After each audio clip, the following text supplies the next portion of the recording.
पितृपक्ष का समय केवल एक धार्मिक परंपरा का नहीं है, बल्कि यह हमारे पूरे कुल की आत्मा से जुड़ा हुआ है। जब हम अपने पूर्वजों का स्मरण करके उनका आशीर्वाद लेते हैं, तो इस पावन काल में किया गया हर कार्य का सीधा प्रभाव न केवल हमारे जीवन पर, बल्कि आने वाली हमारी 7 पीढ़ियों पर भी पड़ता है। कहते हैं कि यदि पितरों की आत्मा तृप्त हो जाए, घर में सुख शांति और समृद्धि का द्वार खुल जाता है। यदि वे अप्रसन्न रह जाए, तो जीवन में फिर कितनी भी मेहनत कर लो, आपको दरिद्रता और दुख का सामना करना ही पड़ता है।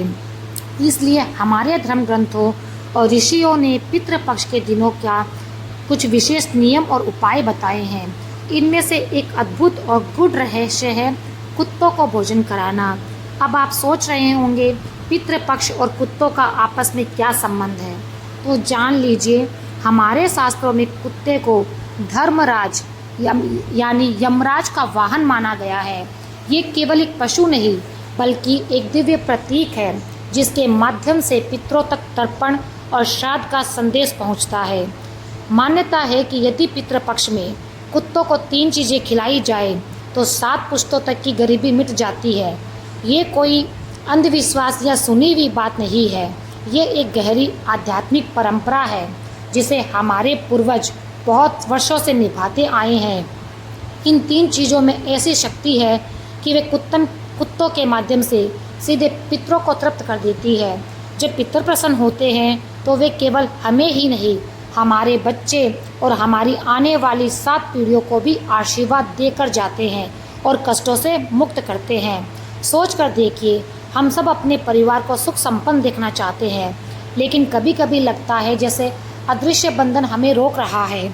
मेहनत करने के बाद धन टिक नहीं रहा, घर में दिन दहाड़े कलह होता जा रहा है, जीवन में शांति नहीं, अशांति ही फैली जा रही है। ऐसे में पितृपक्ष का ये छोटा सा उपाय हमारे लिए चमत्कार कर सकता है। मात्र कुत्ते को खिलाना नहीं है, बल्कि ये हमारे पूर्वजों को सम्मान देना है, हमारे कुल की आत्मा को तृप्त करना है। आज हम उसी रहस्य के बारे में जानेंगे।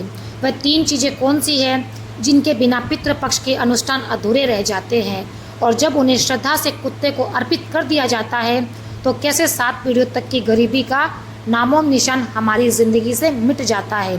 तो दर्शक, ये कथा केवल सुनने की नहीं, बल्कि इसका अमल करने की भी ज़रूरत है, क्योंकि इससे आपके घर में के द्वार पर समृद्धि और संतोष का दीपक प्रज्वलित होगा।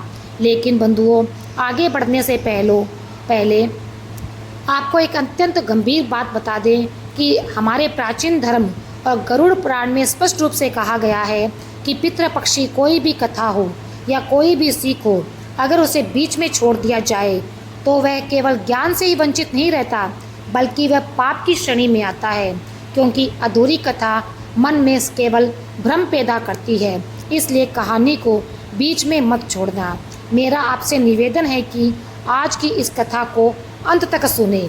ये केवल एक कहानी नहीं, बल्कि जीवन का वह आईना है जो आप अपने कर्मों का प्रतिबिंब देख पाएंगे। हो सकता है इस कथा का कोई एक शब्द, कोई एक प्रसंग आपके जीवन की दिशा बदल दे, आपको पापों से बचा ले और आपको उस अंधकार से निकाल दे जिसमें आप अनजाने रूप से फंस चुके हैं।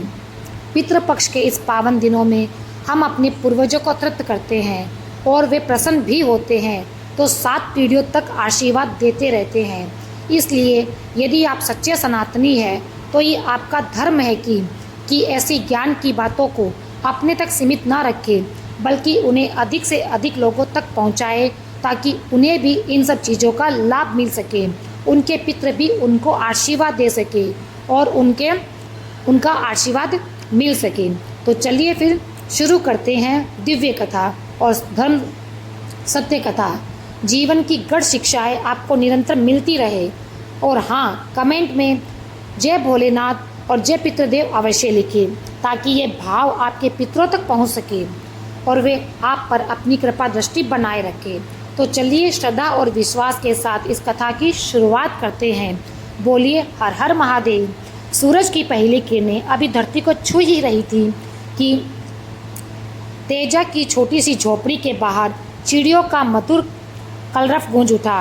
टूटी छत से झांकते आसमान के नीले टुकड़े की मिट्टी की दीवारों पर जमी नमी और कोने में रखे खाली बर्तन साक्षी थे। तेजा खाट पर बैठा अपनी पुरानी फटी धोती को ठीक कर रहा था। उसकी आंखों में थकान और उदासी की गहरी परतें थीं, जैसे वर्षों का संघर्ष वही ठहर गया हो। तेजा ने हताश स्वर में कहा, रजनी देखो तो इस धोती में भी छेद हो गया। अब तो कपड़े का टुकड़ा भी बहुत महंगा हो गया है। ना जाने इस सर्दी में कैसे गुजारा होगा। रजनी अपने लंबे बालों का जूड़ा बना रही थी। उसने हल्की मुस्कान दी। उसकी आंखों में आशा की चमक थी। उसने हथेली पर तिलक लगाकर शांत स्वभाव स्वर में कहा, आप चिंता मत करें। भगवान श्री कृष्ण सदा अपने भक्तों की रक्षा करते हैं। वे अवश्य हमारी सुन रहे हैं। तेजा ने गहरी सांस ली। उसके चेहरे पर करवाहट की लकीरें उभर आई। उसने कहा, रजनी तुम्हारे इस कृष्ण भगवान ने आज तक हमारी कोई मदद नहीं की। सुबह से शाम तक मैं खेतों में पसीना बहाता हूँ और तुम दूसरों के घरों में काम करती हो। फिर भी हमारे पास ना घर है ना ढंग का कपड़ा। रजनी ने कहा। छोटा सा पूजा का डिब्बा खोला और कृष्ण की तस्वीर के सामने दीप जला दिया।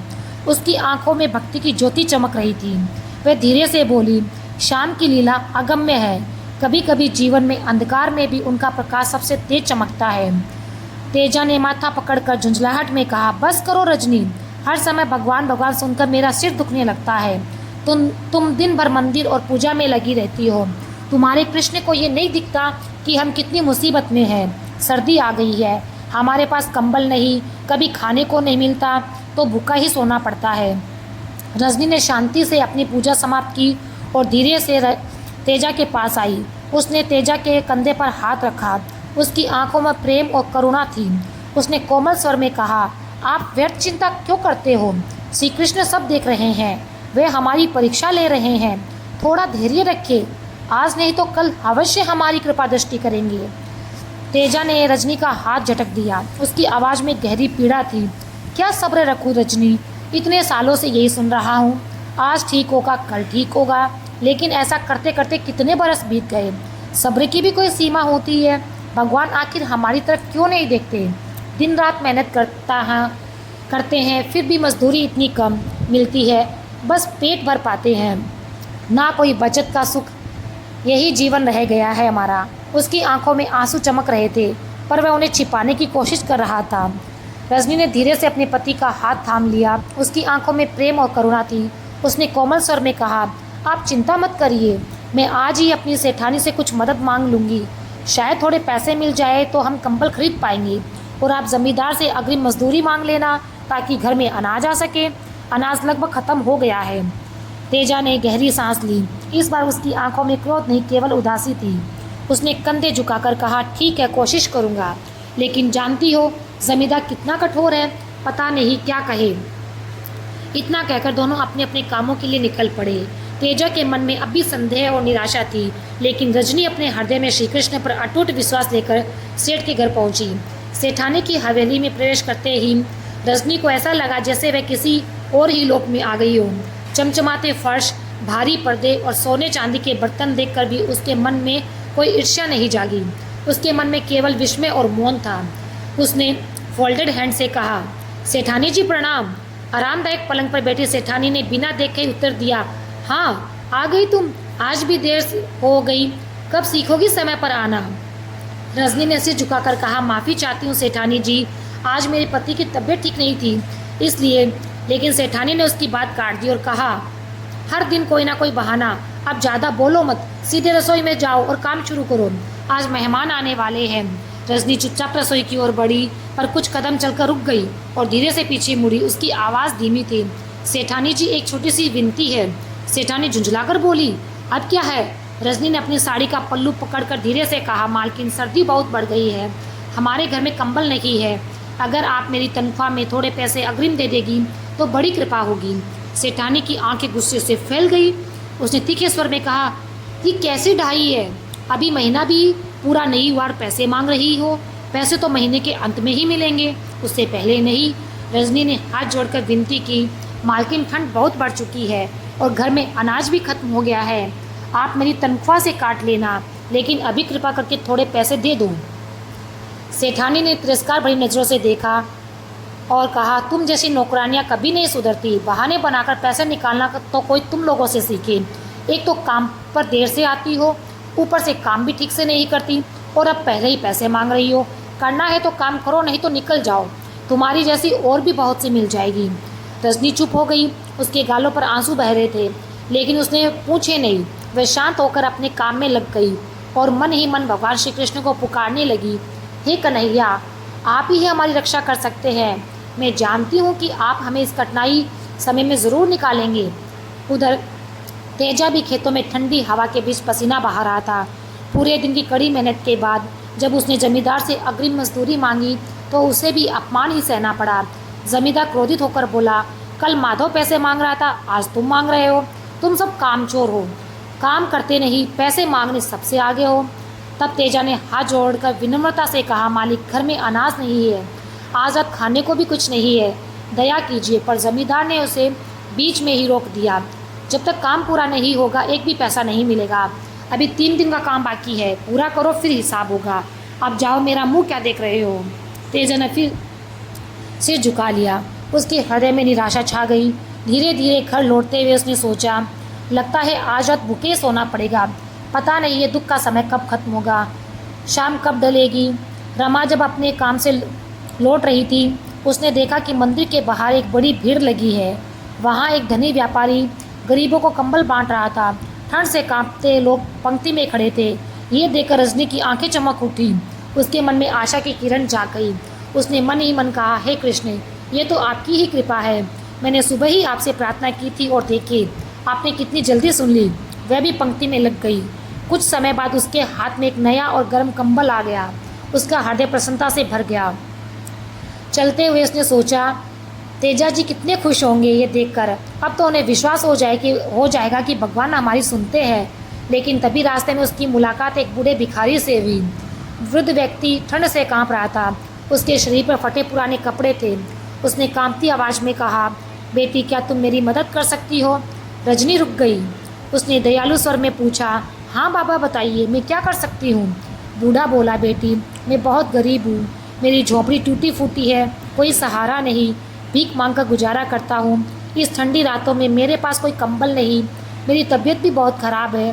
क्या तुम ये कंबल मुझे दे दोगी? तुम्हारी बड़ी मेहरबानी होगी। रजनी ने अपने हाथों में पकड़े कंबल को देखा, फिर बूढ़े की ओर देखा। उसके मन में द्वंद्व था। ये कंबल उसके और तेजा के लिए कितना ज़रूरी था। ठंड लगातार बढ़ रही थी और तेजा कई दिनों से कंबल की बात कर रहा था, लेकिन सामने ये ऐसा है बूढ़ा जिसकी उम्र और बीमारी उसे और भी कमज़ोर कर रही थी। ये देखकर रजनी मुस्कुराई और बोली, ठीक है बाबा, आप ये कंबल ले लो। मैं और मेरे पति जवान हैं, हम तो ठंड को सह लेंगे, लेकिन आपकी उम्र में ये ठंड बहुत कष्टदायक है। बूढ़े ने कंबल लिया और उसके चेहरे पर एक दिव्य।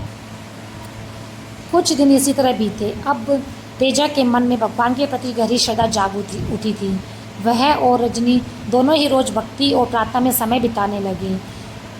तेजा का स्वभाव भी बदल गया था। अब वह शांत और धैर्यवान हो गया। एक दिन जब दोनों अपनी झोपड़ी के बाहर बैठे थे, एक साधु बाबा उनके घर आए। उनके चेहरे पर अद्भुत तेज था। उनकी आंखें गहरे रंग से भरी हुई थी। तब तेजा और रमा ने एक साथ हाथ जोड़कर प्रणाम किया। प्रणाम बाबा। साधु ने आशीर्वाद देते हुए कहा, कल्याण हो बच्चों, क्या मुझे थोड़ा पानी मिलेगा? ज़रूर बाबा। रजनी तुरंत अंदर गई और पानी ले आई। तेजा ने उन्हें बैठने का आग्रह किया। आइए बाबा, यहाँ बैठिए, आप कहाँ से आ रहे हैं? साधु मुस्कुराए और बोले, बेटा, मैं तो घूमता ही रहता हूँ, कभी इधर कभी उधर। आज तुम्हारे गांव से गुजर रहा था, सोचा तुम्हारे घर कुछ देर के लिए रुक जाऊँ। रजनी ने पानी दिया। साधु ने पानी पीकर कहा, बेटी, क्या मुझे कुछ खाने को भी मिलेगा? मैं बहुत दूर से आया हूँ और भूखा भी हूँ।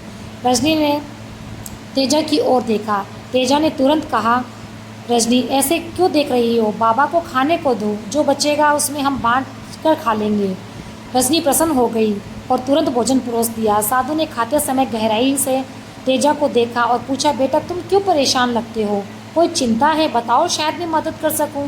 तेजा ने सिर झुका लिया और कहा, बाबा, आप ही आज मेरा हिस्सा खा रहे हैं, मैं अपनी चिंता आपको कैसे बताऊं? साधु ने उसके कंधे पर हाथ रखा। बेटा, मुझसे ना छुपाओ, कहो क्या परेशानी है? जो हो सकेगा मैं अवश्य करूँगा।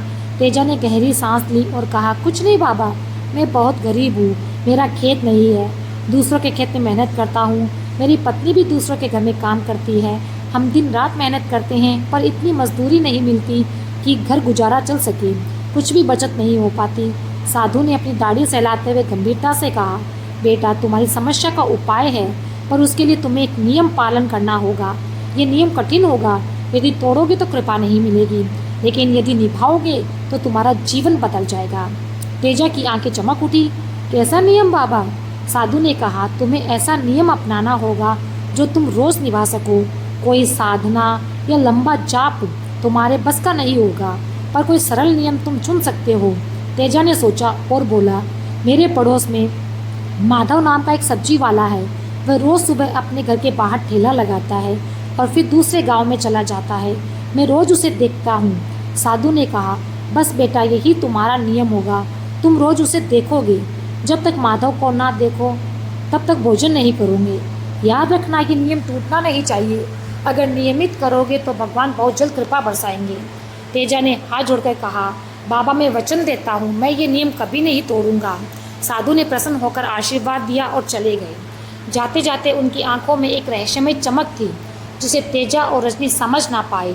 अगली सुबह तेजा जल्दी उठा। काम पर जाने से पहले उसने देखा माधव अपने ठेले पर सब्जियां सजा रहा है। तेजा ने मुस्कुराकर कहा, राम राम माधव भैया। माधव हैरानी से बोला, अरे भोला, राम राम, आज भी कह रहे हो, काम पर जा रहे हो क्या? तब तेजा ने कहा, हाँ भैया, निकल रहा हूँ, आज थोड़ी देर हो गई। और वह आगे बढ़ गया। अब यह नियम उसकी आदत बन गई थी। हर सुबह हर शाम वह माधव को नमस्कार करता। उसका व्यवहार बदल गया। गांव वाले भी देखकर हैरान थे। लेकिन एक दिन जब तेजा काम पर जाने निकला तो माधव कहीं दिखाई नहीं दिया। उसका ठेला भी नहीं था, उसका घर भी बंद था। तेजा परेशान हो गया। उसने हाथ जोड़कर आकाश की ओर देखा और बोला, हे प्रभु, ये क्या हो गया? आज तो माधव भैया दिखाई नहीं दे रहे। कहीं मेरा नियम ना टूट जाए। माधव भैया को देखे बिना मैं भोजन नहीं कर सकता। पीछे से रजनी आई और चिंतित होकर बोली, क्या हुआ जी? आप अभी तक गए नहीं, यहाँ क्यों खड़े हो? तेजा ने उदासी से कहा, देखो ना रजनी, आज माधव भैया ने ठेला नहीं लगाया, उनका घर भी बंद है, पता नहीं वे कहाँ चले गए।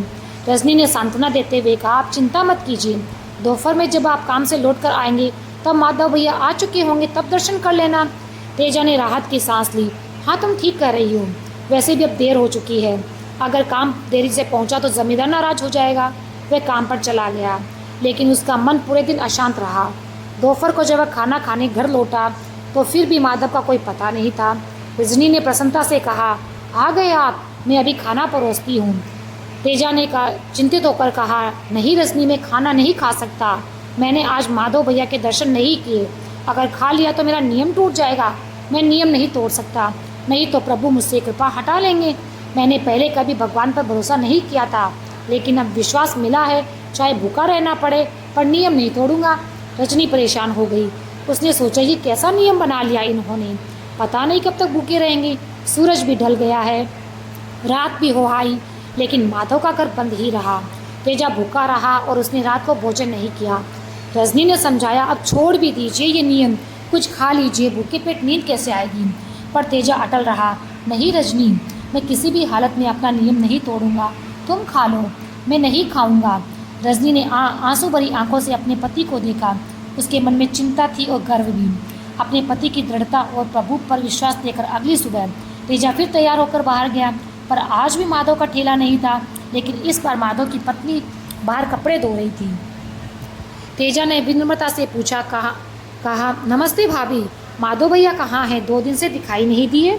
माधव की पत्नी मुस्कुराकर बोली, हाँ तेजा भाई, हम कल रिश्तेदार की शादी में गए थे, रात देर से लौटे इसलिए सुबह देर हो गई।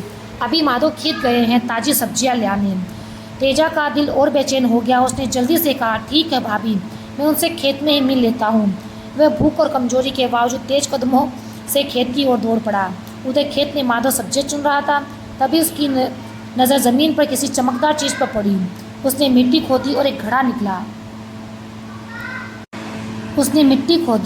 निकला। घड़े को खोलते ही उसके होश उड़ गए। अंदर सोने चांदी के सिक्के और कीमती जवाहरात भरे थे। हे भगवान, माधव हक्का बक्का रह गया, इतना सारा धन पीछे। तभी पीछे से आवाज़ आई, राम राम माधव भैया। माधव चौंक गया, जल्दी से घड़े को पीछे छिपाने की कोशिश की। उसने देखा तेजा उसकी ओर आ रहा है। रुको तेजा, मेरी बात सुनो। माधव घबराया। पर तेजा ने हाथ जोड़कर कहा, मुझे बस आपके दर्शन चाहिए थे, ये काफ़ी है। 2 दिन से भूखा हूँ, अब खाना खा सकता हूँ। माधव को लगा कि तेजा ने खजाना देख लिया है और वह घबरा गया। तेजा मेरी बात सुनो, किसी से कुछ मत कहना। तेजा रुक गया। उसने संदेह से पूछा, है किसी से क्या ना कहूँ भैया, कौन सी बात छुपानी है? माधव हकलाते हुए बोला, वो ये घड़ा तुमने देख ही लिया है, इसमें धन है, हम दोनों इसे आधा आधा बांट लेंगे, तुम्हारी गरीबी भी मिट जाएगी और मेरी भी। तेजा की आंखें फैल गई। उसने घड़े को देखा और अपनी आंखें मली, जैसे विश्वास ही ना हो रहा हो। उसकी आंखों से आंसू बह निकले। उसने आकाश की ओर देखा और कहा, हे प्रभु, तेरा लाख लाख धन्यवाद, तूने मेरी सुन ली। उसने माधव से कहा, चलो भैया घर चलते हैं, वहाँ बैठकर सब देखेंगे और बांट लेंगे। माधव ने कहा, ठीक है, पर ध्यान रहे किसी को खबर ना हो। दोनों घड़ा उठाकर तेजा के घर पहुँचे। रजनी अपने पति को देखते ही दौड़ आई। आप ठीक तो है, आपने अब तक कुछ खाया कि नहीं, कितने कमज़ोर हो गए हैं। तेजा की आंखों में चमक थी। उसने कहा, रजनी तुम यकीन नहीं करोगी कि क्या हुआ है। उसने घड़ा खोला। अंदर सोना चांदी और गहनों के ढेर थे। रजनी का मुंह खुला का खुला रह गया। ये सब कैसे? तेजा ने श्रद्धा से कहा, माधव भैया को खेत में मिला और उन्होंने कहा कि हम इसे आधा आधा बांट लेंगे। प्रभु की कृपा है रजनी, प्रभु ने हमारी सुन ली। रजनी ने प्रसन्नता से अपने पति को गले लगाया और उसकी आंखों में आंसू झलक निकले। उसने कहा, देखा आपने, जिस ईश्वर को मैं घर में पूछती थी, आज उसके घर में देर नहीं, अंधेर ज़रूर थी, देर नहीं है। ये खजाना हमें उस नियम की वजह से मिला है। अगर आपने ये नियम का पालन न किया होता तो आप माधव भैया को देखने खेत में नहीं जाती और ये धन भी ना मिलता। तेजा ने आंसू पोंछते हुए कहा, रजनी तुम ठीक कहती हो। पहले ईश्वर ने कंबल मांगकर तुम्हारी परीक्षा ली थी, फिर साधु के रूप में हमारे घर आकर मेरे हिस्से का भोजन खाया। ये सब हमारी परीक्षा थी और हम परीक्षा में सफल हुए। हमने कितने बुरे दिन देखे और ये सब हमारे धैर्य और विश्वास का फल है। माधव ने कहा, तेजा तुम और रजनी बहुत अच्छे लोग हो। मुझे खुशी है कि मैं ये धन तुम दोनों के साथ बांट रहा हूँ। तुम इसके सच्चे अधिकारी हो। रजनी ने हाथ जोड़कर कहा, ये सब भगवान की कृपा है माधव भैया, उन्होंने ही हमारे लिए सब किया है। तेजा ने उत्साहित होकर कहा, अब हमें दूसरों के यहाँ काम करने की ज़रूरत नहीं है। अब मुझे उस कठोर जमींदार के खेतों में काम नहीं करना होगा। हम सब धन से अपनी ज़मीन खरीदेंगे और चैन से जीवन बिताएंगे। रजनी ने तेजा का हाथ थामा और बोली, हाँ जी, और अब हम अपने बच्चों को अच्छी शिक्षा भी देंगे और गांव के गरीबों की भी मदद करेंगे। तेजा ने माधव के साथ धन को बराबर बांटा और आभार के साथ उसे विदा किया। माधव के जाने के बाद रजनी को अपने पास बुलाकर कहा, सच में रजनी, ईश्वर के घर देर है लेकिन अंधेर नहीं।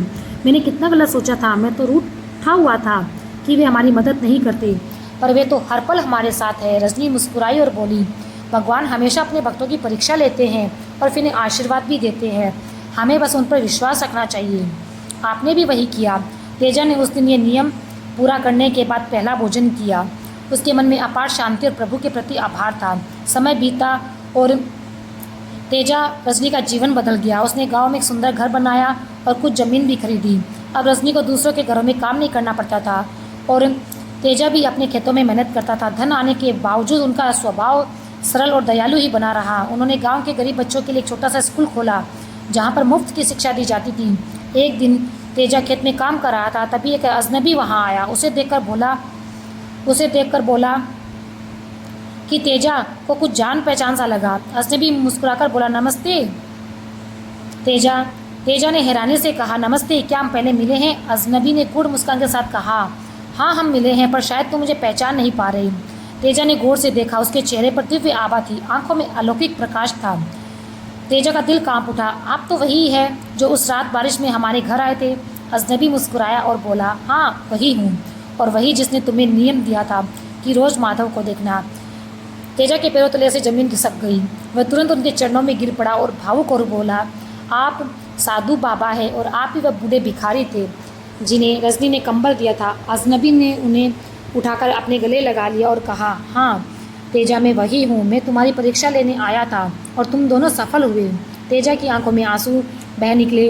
उसने कांपते स्वर में कहा, मुझे क्षमा कर दीजिए बाबा, मैंने ना जाने आपके बारे में क्या क्या सोच लिया। मैं तो भगवान पर भी विश्वास नहीं करता था, उनकी निंदा करता था। अजनबी ने उसके आंसू पोंछते हुए कहा, कोई बात नहीं बेटे, जीवन में हर इंसान को कठिनाइयों का सामना करना पड़ता है। उस समय कई बार मनुष्य ईश्वर पर से विश्वास खो देता है, लेकिन जब वह फिर से विश्वास की राह पर लौट आता है तो भगवान उसे स्नेह से अपना लेते हैं। तुम्हारी पत्नी रजनी तो सदा से ही सच्ची भक्त रही है, उसका विश्वास अद्भुत है और तुम भी उसी राह पर चल पड़े हो। तेजा ने कृतज्ञता से हाथ जोड़ते हुए कहा, आपकी कृपा से हमारा जीवन बदल गया बाबा। अब हम खुशहाल हैं, दूसरों की सेवा भी कर रहे हैं। मैंने तो गरीब बच्चों के लिए स्कूल भी खोल दिया है। अजनबी प्रसन्न हुआ और बोले, यही तो सच्ची भक्ति है बेटा, अपने लाभ का उपयोग दूसरों की भलाई में करना। मैं तुम दोनों से बहुत प्रसन्न हूँ। कुछ देर तक बातें करने के बाद अजनबी ने उड़ते हुए कहा, अब मैं चलता हूँ तेजा, लेकिन याद रखना मैं सदा तुम्हारे साथ हूँ, तुम्हारे हृदय में हूँ। तेजा ने उनके चरण छूकर कहा, आपका आशीर्वाद हमेशा हमारे ऊपर बना रहे बाबा। अजनबी ने आशीर्वाद दिया और धीरे धीरे चले गए। तेजा उन्हें जाते हुए निहारता रहा, फिर दौड़कर घर पहुंचा। रजनी को सब बताने लगा। रजनी वह हाँफते हुए बोली, वे फिर आए थे, वही साधु बाबा?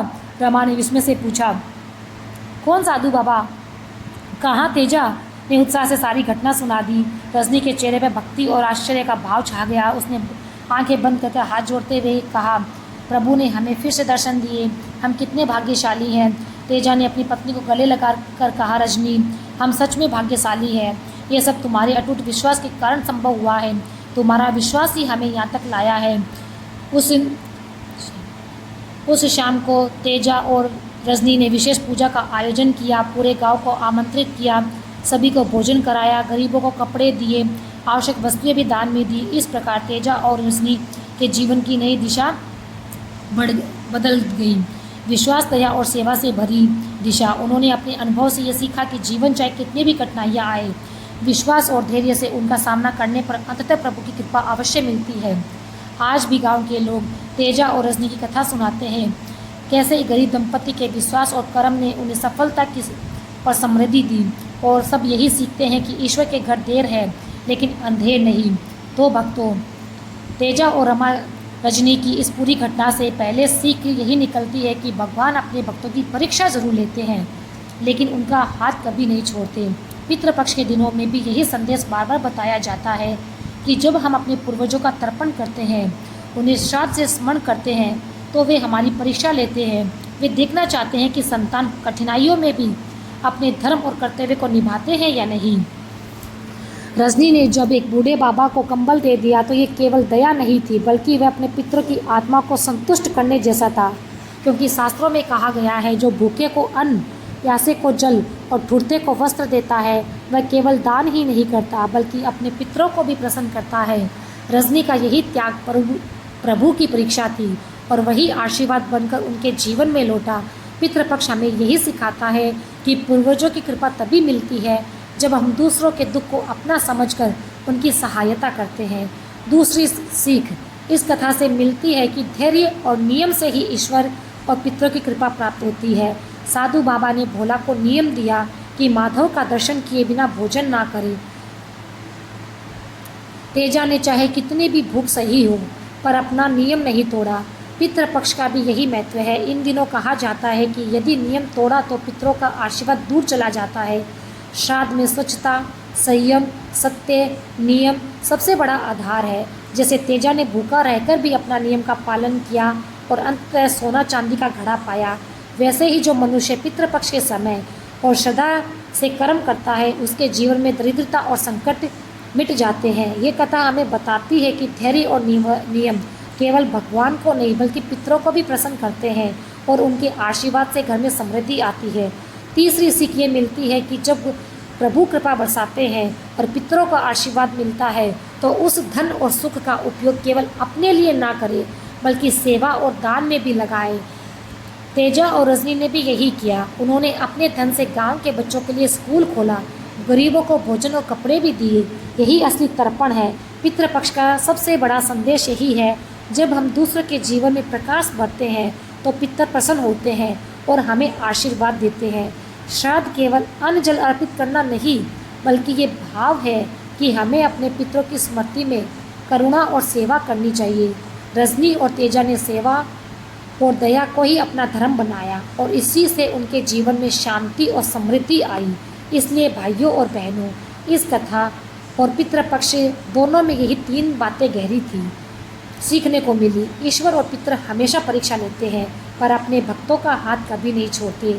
नियम और धैर्य ही कृपा को आकर्षित करते हैं। समृद्धि का असली सुख सेवा और दान में है।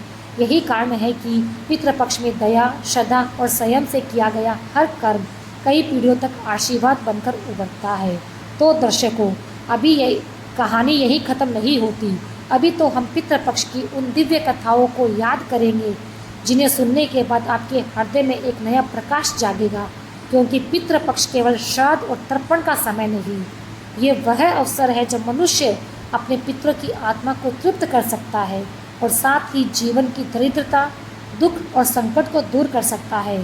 तो दोस्तों, आपने सुना होगा कि पितृपक्ष में यदि कुछ चीज़ें कुत्तों को अर्पित कर दी जाए तो घर में कभी दरिद्रता नहीं आते। हमारे शास्त्र भी कहते हैं कि कुत्ता केवल एक जानवर नहीं बल्कि यमराज का वाहन है, पितरों का संदेश वाहक है।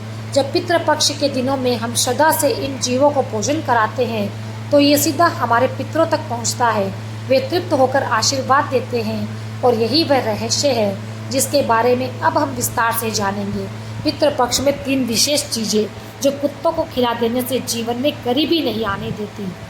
यह केवल परंपरा नहीं बल्कि एक बहुत बड़ा नियम है जिसे हमारे ऋषियों ने अनुभव करके ही हमें सौंपा है। तो चलिए फिर पहली कथा का स्मरण करते हैं। बहुत पुराने समय की बात है। एक छोटे से गांव में यशवीर नाम का एक युवक रहता था। उसके मन में हमेशा एक प्रश्न रहता था, जब कोई इस दुनिया को छोड़कर जाता है तो क्या वह हमारे अर्पित किए गए अन्न और जल सचमुच उन तक पहुंचता है? ये सब केवल एक परंपरा है, इसमें कोई या फिर दिव्य रहस्य छुपा है? यह सवाल उसे हर दिन बेचैन करता था। एक दिन वह गांव के आसपास गया और बोला, गुरुदेव, लोग पितरों का तर्पण करते हैं, कौवों और कुत्तों को भोजन कराते हैं, पर मुझे ये सब समझ नहीं आता। क्या वास्तव में उन आत्माओं तक कुछ पहुंचता है क्या? तब ऋषि ने मुस्कुराते हुए कहा, वत्स, ये केवल कर्मकांड नहीं है। जब संतान श्रद्धा और प्रेम से कुछ अर्पण करती है तो पितर अदृश्य रूप से अपने वंशजों तक आते हैं और उनका आशीर्वाद भी देते हैं।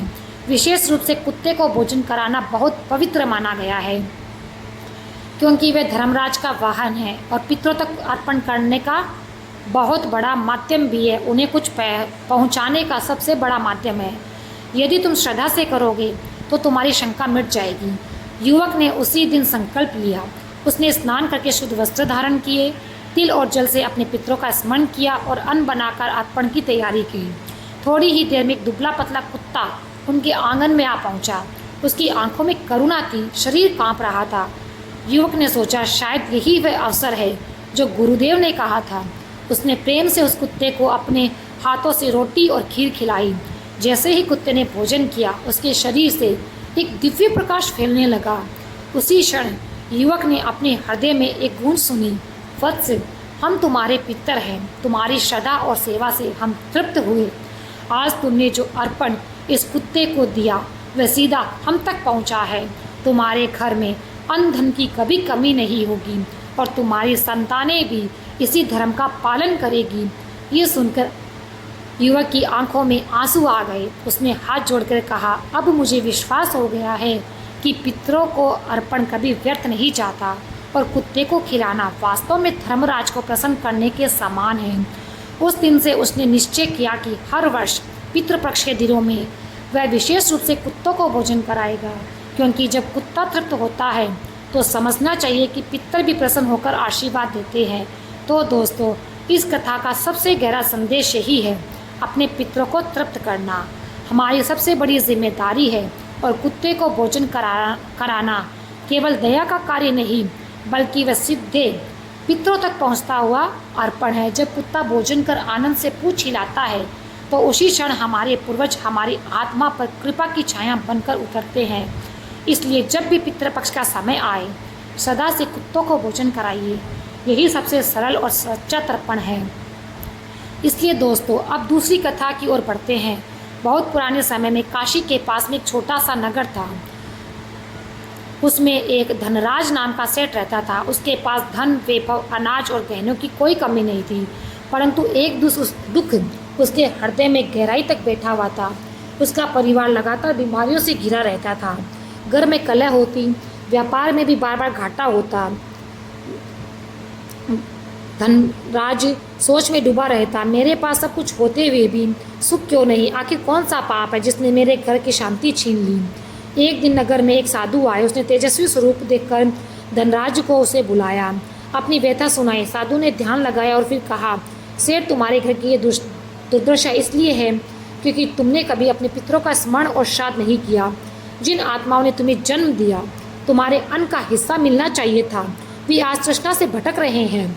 जब पितर अप्रसन्न हो जाते हैं तो घर में अन्न धन तो आता है, लेकिन वह टिकता नहीं, सुख शांति उड़ जाती है।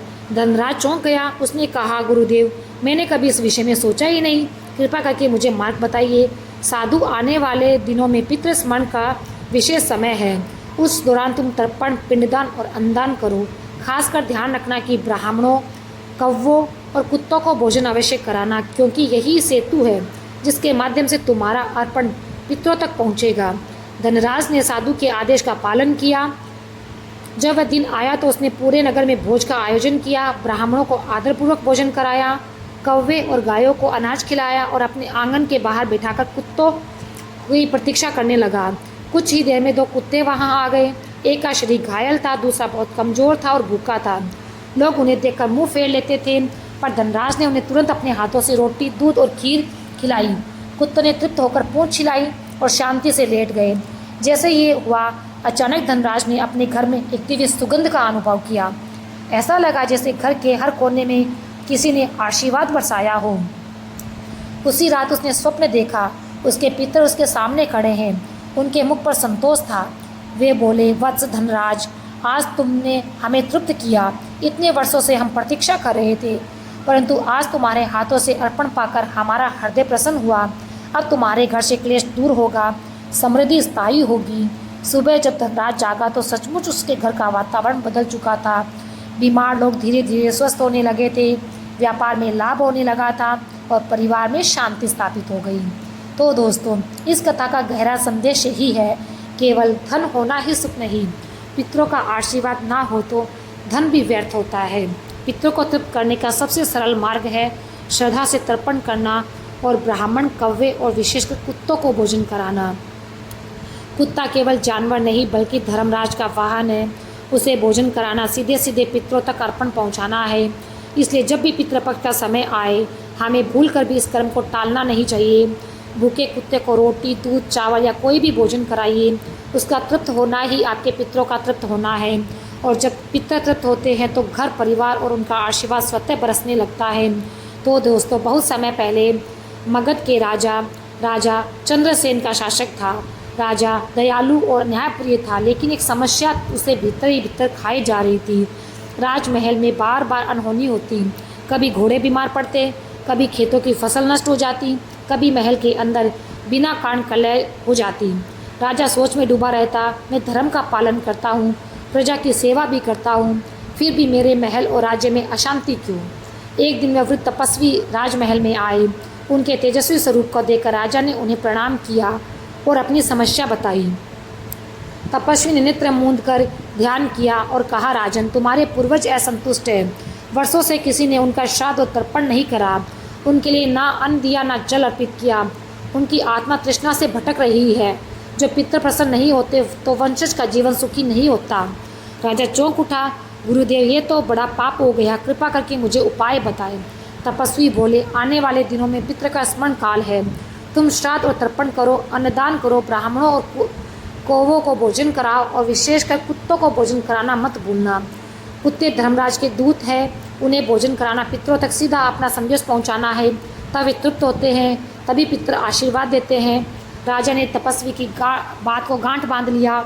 अगले ही दिन उसने निश्चय करा कि पूरे नियम और श्रद्धा से वह सब करेगा। जब वह दिन आया तो राजा ने गंगा तट पर श्राद्ध किया, पिंड अर्पित किए, तिल और जल से अर्पण किया। फिर अपने महल में आकर ब्राह्मणों को भोजन कराया। उसके बाद उसने कौवों के लिए अन्न रखा, लेकिन सबसे महत्वपूर्ण, वह स्वयं रसोई में गया। वहाँ उसने रोटियाँ और खीर बनाई, अपने हाथों से थाली सजाई और राजमहल के द्वार पर आकर बैठ गया। लोग आश्चर्य से देखते कि राजा स्वयं द्वार पर बैठा है, क्यों? कुछ ही देर में 2 कुत्ते वहाँ पर आ गए। एक कुत्ता सफ़ेद था, दूसरा काला। दोनों बहुत भूखे और थके हुए थे। जब उन्होंने राजा के हाथों में रोटियां खाई तो उनकी आंखों में चमक आ गई। मानो वे सामान्य कुत्ते ना होकर दिव्य रूप हो। राजा की आंखों के सामने अद्भुत दृश्य घटित हुआ। जैसे ही दोनों कुत्ते तृप्त हुए, उनके शरीर से प्रकाश निकलने लगा और उसी क्षण आकाश से एक गंभीर आवाज़ आई, राजन, हम तुम्हारे पितर हैं। आज तुमने श्रद्धा से अर्पण किया और कुत्तों को भोजन कराकर हमें तृप्त किया। इतने वर्षों से हम भूखे थे, परंतु आज तुम्हारी सेवा से हमारी आत्मा प्रसन्न हुई। तुम्हारा वंश सदा अन्न धन से समृद्ध रहेगा और तुम्हारा राज्य सुख शांति से भर जाएगा। राजा की आंखों से आंसू निकल पड़े। उसने हाथ जोड़कर कहा, आज मुझे समझ आ गया कि पितरों की उपेक्षा करना सबसे बड़ा पाप है और उन्हें तृप्त करने का सबसे सरल उपाय है श्रद्धा से कुत्तों को भोजन कराना। अब मैं और मेरे वंशज कभी इस कर्तव्य को नहीं भूलेंगे। इसके बाद से राजा चंद्रसेन का राज्य सचमुच सुख समृद्धि की ओर बढ़ गया। फसलें लहलहाने लगी, बीमारियां मिट गई और महल के अंदर शांति छा गई। तो दोस्तों, इस कथा से हमें यही सीख मिलती है कि पितरों का श्राद्ध और तर्पण करना हर वंशज का धर्म है। केवल पूजा और मंत्र ही नहीं, बल्कि जीवित प्राणी को तृप्त करना भी पितरों को प्रसन्न करना है। खासकर कुत्ते को भोजन कराना अत्यंत पवित्र माना गया है, क्योंकि वह धर्मराज का दूत है और पितरों का प्रतिनिधि है। जब कुत्ता भूखा तृप्त होता है तो वास्तव में पितर तृप्त होते हैं। इसलिए पितृपक्ष में कभी भी कुत्तों को खाली हाथ मत लौटाइए। उन्हें रोटी, दूध, खीर या कोई भी अन्न दीजिए। जब वे संतोष से भोजन करें और पूंछ छिलाए तो समझ जाइए कि आपके पितर आप पर आशीर्वाद बरसा रहे हैं। प्रिय दोस्तों, ये कथा अभी ख़त्म नहीं होती। अभी तो हम ये भी जानेंगे कि पितृपक्ष में कुत्ते को कौन सी 3 चीज़ें खिला देने से 7 पुश्तों की गरीबी जाती है।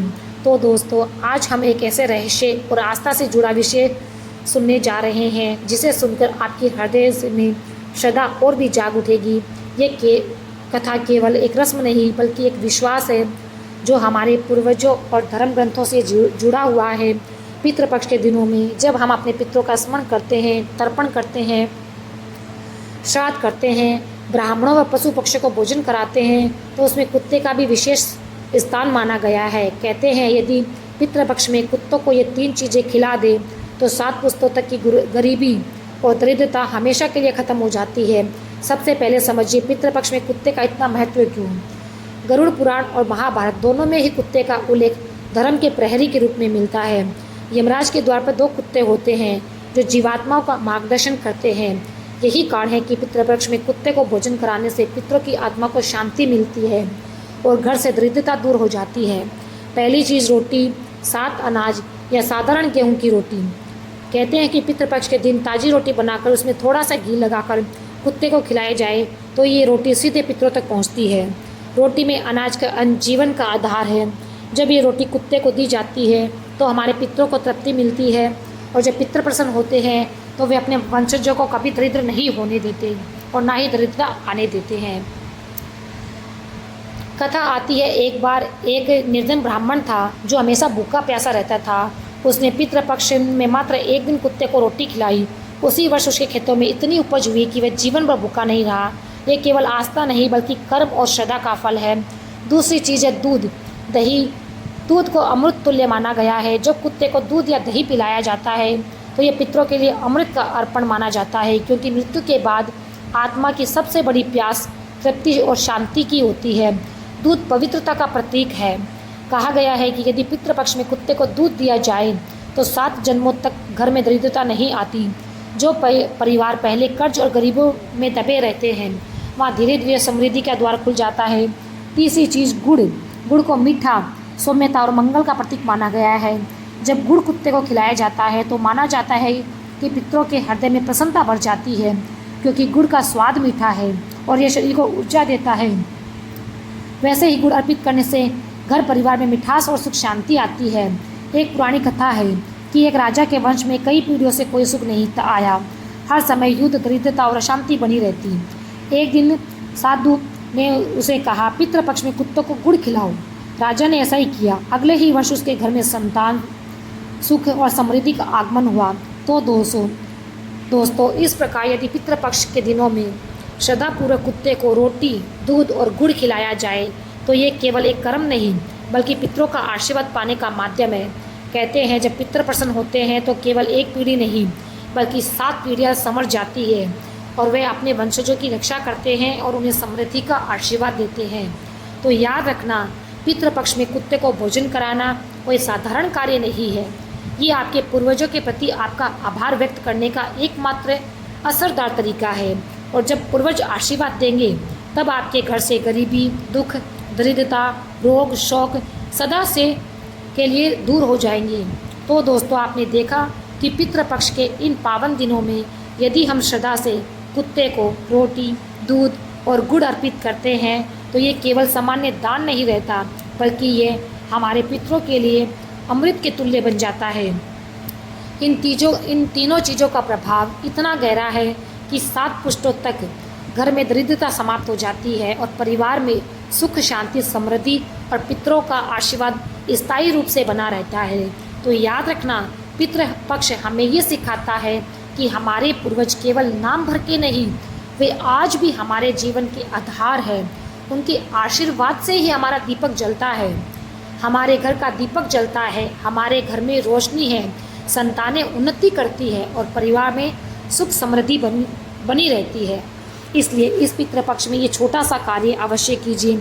कुत्ते को रोटी, दूध और गुड़ खिलाइए और देखिए कैसे आपके जीवन की राहें अपने आप उज्जवल होती चली जाएंगी।